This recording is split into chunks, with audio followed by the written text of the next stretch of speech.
finally found a homestead 9 miles west of Millet and a mile south, and that's where they came in 1903. When and where was Henry born? He was born in Beardsley, North Dakota Mm-hmm. in 1895.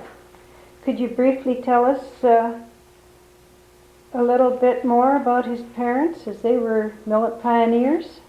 Yes, the father was born of Dutch parents, and the mother was born of German parents, and they were married in North Dakota, and as I said, and then over the years had 5 children, which they brought with them then in 1900 to Edmonton. And then after they moved, after they lived on the homestead until 1910, they traded that and added cash to it and bought the half section from J.P. Mullen, which was what now next to what is the overpass. And on that, by the time they had lived there for 3 years, 6 more children were born. So they ended up with a family of 11 children.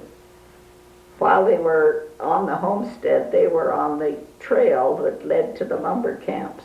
And so Mother Moonen always had a big garden, lots of potatoes, which they sold to the lumber camps, and also had exceptionally good luck raising onions, which she also could sell to the lumber camp.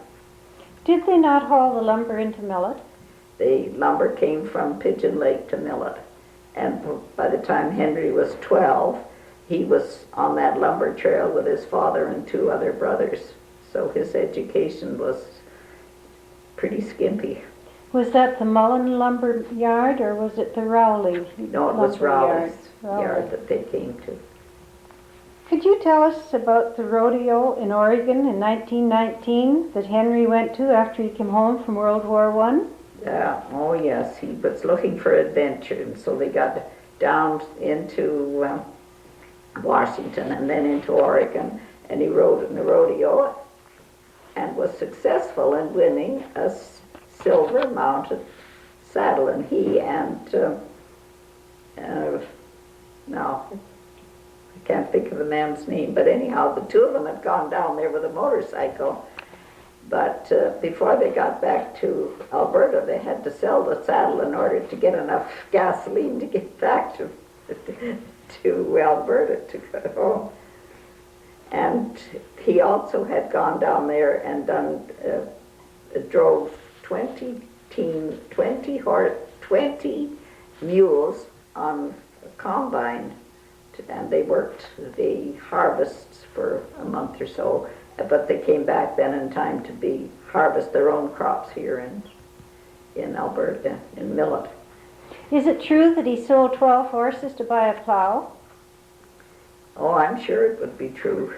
I'm sure they dealt in horses, because when they first came to the homestead at Millet, they had a team of oxen and 2 teams of ponies, but people were bringing the Broncos in from Montana to sell, and so Father Moonen sold his broken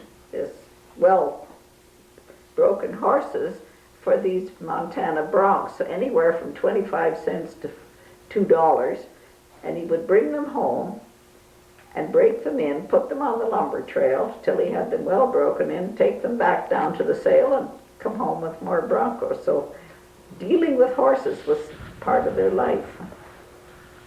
Henry was interested in a number of sports, wasn't he? He played baseball with the West Liberty team, and often they competed with the team from Hillside, and he also played hockey, yes. Where did he play his hockey? When he worked the winter out at Duhamel at Eicherman's, he played on the hockey team out there. You were both gardeners. Oh, he really enjoyed his gardening.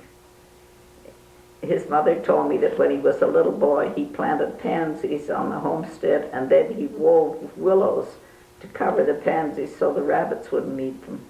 And he continued that love of gardening always, and then when well, even before I was married, he had started to plant evergreens on his farm, both pine and spruce.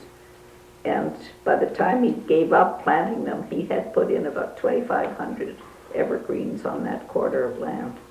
What about your gardening interests? Well,